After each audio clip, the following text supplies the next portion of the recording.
Jamaat Islami Bangladesh BNP সম্পর্কে যে সমস্ত অপবাদ করেন, আমি তাদেরকে প্রশ্ন রাখতে চাই।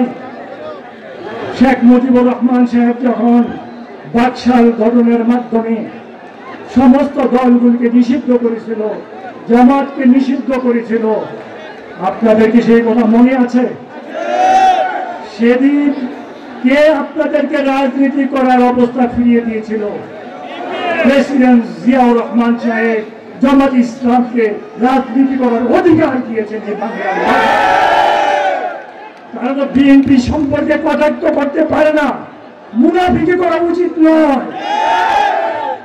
আমার শুধু তাই নয়, 1996 সালে নির্বাচনের সময় ওনারা যে অবস্থার সৃষ্টি করেছিল, ওনাদের অবস্থা সৃষ্টির কারণে আওয়ামী লীগ ক্ষমতায় এসেছিল, এই কথাকে স্বীকার করতে হবে। 2001 সালে আমাদের নেত্রী ম্যাডাম জিয়া জোট গঠনের মাধ্যমে ওনাদেরকে আমাদের সাথে আনলো, ইসলামী ঐক্য জোটকে আমাদের সাথে আনলো। ওনাদেরকে আমাদের সাথে এনে ওনাদেরকে কতটা সিট পেয়েছিল জানেন আপনারা? মনে আছে? 18টা সিট পেয়েছিল। সেটা ওনারা কি জীবনে কোনোদিন 18টা সিট পাইছে? কোনোদিন পায় নাই। ম্যাডাম জিয়া ওনাদেরকে 18টা সিটের ব্যবস্থা করে দিয়েছেন সংসদে 2001 সালে। আমার ওনারা এত কৃতজ্ঞ হবেন এটা তো ভাবতেও পারি না।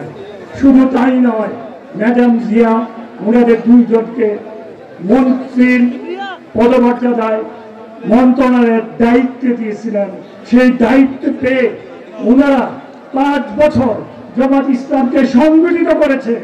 জামাত ইসলামকে যা করার, যা প্রয়োজন তাই করেছেন এবং সংগঠিত করেছেন। যাদের দয়ায় মায়ায় মেহেরবানিতে আল্লাহর রহমতে আপনারা দলকে সংগঠিত করেছেন, এই দেশে রাজনীতি করার অবস্থা ফিরে পেয়েছেন, তাদের সম্পর্কে এমন কথা বলা আপনাদের উচিত নয়।